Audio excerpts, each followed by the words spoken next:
فرمائی ہے، فرمایا کہ سہانی گھڑی چمکاتے پایا چاند اس دل افروز ساعت پیرا، جس گھڑی حضور دنیا تے آئے وہ گھڑی بڑی اہمیت دی حامل ہے۔ اس گھڑی میں کیا تبدیلیاں رونما ہوئیاں۔ پہلے جنات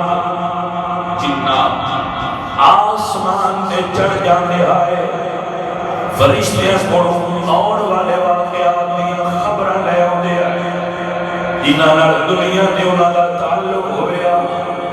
کاہن حضرات انہاں نوں دستے آئے کہ انج ہونا ہے، لیکن حضور دی ولادت ہوئی، فرمایا بس ہن خبراں صرف سامنے دے لال کول جانیاں نے۔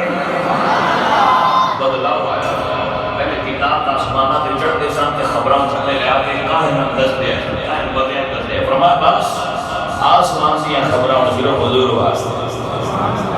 بدلاؤ آیا، پہلے گنہگار گناہ کرنا انہاں دے گناہاں دی لسٹ، انہاں دے گھراں دے باہر فرشتے آویزاں کردے آئے، لوگ گلی چوں گزرن والے تک دے آئے، کنے کی گناہ رات نو چھپ کے کیتا ہے، باہر لسٹ لگی ہوئی۔ اس حدیث علامہ جلال الدین سیوطی علیہ الرحمہ نے الخصائص الکبریٰ